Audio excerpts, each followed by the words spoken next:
नमस्ते दोस्तों, मनमोहक हिंदी कहानियाँ चैनल में आप सभी का स्वागत है। आज की हमारी कहानी है इंतज़ार। आपको हमारी कहानी पसंद आती है तो वीडियो को लाइक और चैनल को सब्सक्राइब ज़रूर कीजिएगा।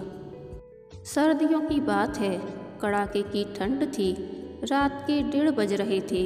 समय काटना बहुत ही कठिन लग रहा था। एक एक पल एक एक सदी की तरह कट रहा था। मैं सोच रही थी कि आज मैं ज़िंदगी के उस चौराहे पर खड़ी हूँ जहाँ से मुझे अपने लिए नई राह चुननी है। एक तरफ प्यार भरे जीवन का अनंत आकाश था तो दूसरी तरफ माँ का ममता से भरा हृदय। मुझे ही यह तय करना था कि अपना सारा जीवन गगन को सौंप दूँ या माँ की इच्छाओं का सम्मान कर उनके बताए युवक से शादी कर लूँ। यूँ तो अक्सर बेटियाँ माँ बाप के कहने से अपना जीवन एक अनजान युवक को सौंप देती हैं, लेकिन कुछ ही साहसी युवतियाँ होती हैं जो स्वयं अपना जीवन साथी चुनती हैं। मैं विचारों के संसार में विचर रही थी। मेरी हथेलियाँ पसीने से भीगी हुई थीं, दिल धड़क रहा था, घबराहट सी हो रही थी। यह फैसले की घड़ी थी। यदि आज गगन के साथ न जा सकी तो फिर कभी भी नहीं जा सकूंगी। इस घड़ी का महीनों से मुझे और गगन को इंतज़ार था। आज तो जाना ही होगा। एक तरफ माँ का मोह तो दूसरी ओर गगन का प्यार भरे सुखद जीवन का आश्वासन। गगन की जिद पर ही मैं घर छोड़कर जा रही हूँ। ऐसे फैसले में किसी और की राय भी तो नहीं ली जा सकती थी। मुझे मालूम है कि मेरी भोली माँ शायद ही यह सदमा सहन कर पाए, लेकिन मैं क्या करूँ। मैं अपने दिल के हाथों मजबूर थी। पूरा मकान अंधकार में डूबा हुआ था। केवल मेरे कमरे में टेबल लैंप जल रहा था, जिसकी रोशनी में गगन के प्यार भरे पत्र को मैं कई बार पढ़ चुकी थी। लिखा था, मेरी जीवन संगनी तान्या, कल रात ठीक 3 बजे प्लेटफॉर्म नंबर 4 पर मैं तुम्हारा इंतज़ार करूँगा। घबराना मत, मैं तुम्हारे साथ हूँ और सदा रहूँगा। और भी बहुत कुछ लिखा था जो मुझे रोमांचित करने के लिए काफ़ी था। कल दोपहर की ही तो बात है जब हम दोनों कॉफ़ी हाउस में बैठे उस संसार को सजाने की बात कर रहे थे जो हमारे लिए एक सुंदर स्वप्न की अनुभूति जैसा था। सारी योजना बन चुकी थी, केवल अब उसे मूर्त रूप देना ही शेष था। गगन की ही सलाह पर मैंने मेरे दहेज के लिए संभाल कर रखे गए रुपयों और जेवरों को सूटकेस में रख लिया था। गगन के कहे हुए शब्द कानों में गूंज रहे थे। ताकतवर होने के लिए अपनी शक्ति पर भरोसा रखना जरूरी है। उन व्यक्तियों से कमज़ोर और कोई नहीं होता जिन्हें अपने सामर्थ्य पर भरोसा नहीं होता। मैंने पूछा था, गगन कहाँ जाएंगे? बड़े आत्मविश्वास से उसने कहा था, तुम मुझ पर विश्वास करो। और मेरा मन उसकी बातों पर विश्वास कर रहा था। मैंने आज शाम को अपने निर्णय से माँ को अवगत कराते हुए बताया था। माँ, तुम गगन को तो जानती ही हो, वह कई बार आया है हमारे घर। मैं उसी के साथ घर बसाना चाहती हूँ, इसलिए मैं आज यह घर छोड़कर जा रही हूँ। बेटी, तुम्हारे मामा एक लड़के को देख आए हैं। वह हर दृष्टि से तुम्हारे योग्य है और वह इसी रविवार को आ भी रहा है तुमसे मिलने के लिए। हम सभी तुम्हारे विवाह के लिए चिंतित और प्रयत्नशील हैं। थोड़ा सा हमें वक्त दो, सुखद समय का इंतज़ार करो। थोड़े से धैर्य की ज़रूरत है बस, फिर सब अच्छा ही होगा। माँ एक ही सांस में सब कुछ कह गई, पर मैं गगन के सम्मोहन में इस कदर जकड़ी हुई थी कि माँ की हर बात मेरी समझ से परे थी और मैं अपनी जिद पर अड़ी रही। इस विषय पर हमारी काफ़ी तीखी बहस हुई। आखिरकार माँ समझ गई कि मुझ पर एक नासमझ जिद सवार है और यह जिद किसी अन्य बात को अपने आगे टिकने नहीं देगी। माँ ने फिर कहा, जिसके भरोसे तुम यह घर और मुझे छोड़कर जा रही हो, कम से कम उसे और उसके प्यार को एक बार जांच परख जरूर लेना। यह मेरी अंतिम सलाह है बेटी। माँ के स्वर नम पड़ गए थे। मैंने लापरवाही से कहा, मैं अब बड़ी हो चुकी हूँ, गगन को अच्छी तरह से जानती हूँ और मुझे उस पर पूरा भरोसा भी है। धोखा वही खाते हैं जो विश्वास करते हैं। यह कहते हुए माँ रोते हुए अपने कमरे की ओर चली गई। अब फैसले की घड़ी नज़दीक आ चुकी थी। मैंने घड़ी देखी, 2:15 हो चुके थे। मैंने सोचा अब चलना चाहिए। धीरे से लैंप बुझाया, बिना आवाज़ किए बाहर आंगन में आई तो नीले आसमान में तारे ही तारे छिटके हुए दिखाई दिए। आसमान नाचते मोर के पंख जैसा लगा। ठंडी हवा का एक झोंका बदन से आकर टकराया। इस झोंके की परवाह न कर मैं आंगन पार कर घर का बंद मुख्य दरवाज़ा खोलने ही वाली थी कि हृदय की गहराइयों से आवाज़ आई, यह क्या कर रही हो तान्या? क्या यही हमारे परिवार की परंपरा है? क्या होगा इस प्रतिष्ठित परिवार की इज्जत का? कुछ पाने के लिए कुछ खोना ही पड़ता है। यह दूसरी आवाज़ थी। तुमने कभी अपने पिता को तो नहीं देखा क्योंकि वे बचपन में ही चल बसे थे, लेकिन माँ ने कैसे तुम्हें पाला? क्या यह भी तुमसे छिपा है? नहीं, मुझे सब पता है, लेकिन यह भी सच है कि जब बच्चे समझदार हो जाते हैं तो उन्हें इस तरह के कदम उठाने का पूरा अधिकार होता है। शायद ऐसा ही गगन भी सोचता है। इस विचार की पुष्टि में मेरा मन मेरे साथ खड़ा था। अब ज़्यादा सोच विचार की ज़रूरत नहीं है तान्या। गगन तुम्हारा इंतज़ार कर रहा होगा। चलो जल्दी करो। मन के अंदर से आदेशात्मक आवाज़ आई। नहीं, यह पूरी तरह गलत है तान्या। जो चीज़ गलत है उसे चाहे जिस तर्क के लिबास में लपेटा जाए वह गलत ही रहेगी। दिमाग बोल रहा था। कल क्या होगा तुमने सोचा भी है कभी? क्या होगा? जग हंसाई होगी।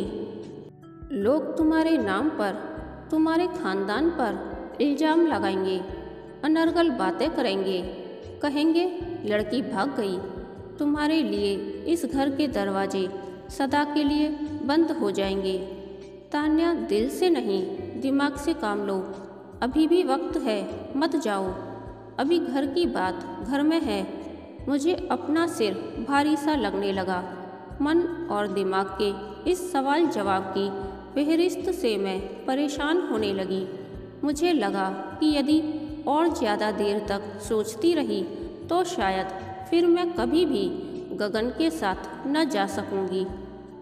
मैंने अपने सिर को जोर से झटका देकर विचारों से मुक्त होने का असफल प्रयास किया और दरवाज़ा खोलकर घर से बाहर गली में आ गई। गली पूरी तरह सुनसान थी। मुख्य सड़क पर आई तो एक ऑटो वाले ने मेरे हाथ में सूटकेस देखकर ऑटो रोक दिया।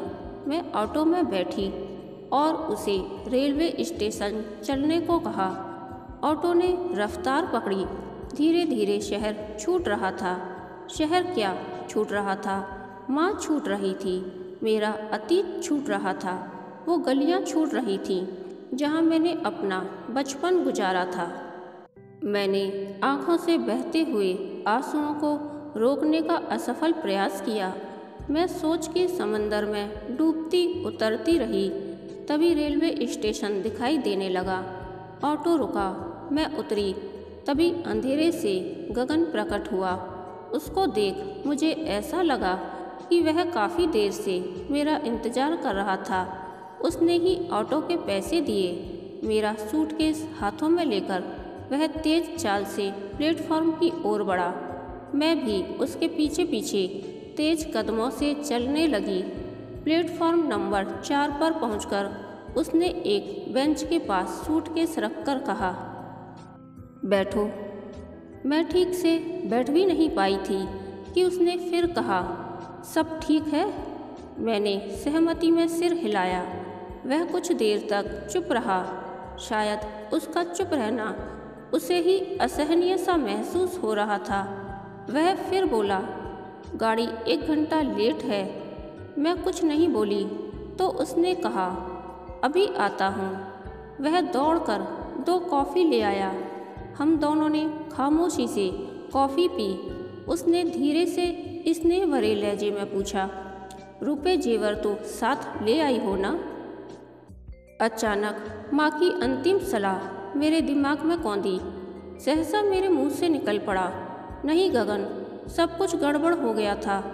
मैं कुछ भी साथ नहीं ला सकी। क्यों? लॉकर की चाबी माँ ने जाने कहाँ रखी थी।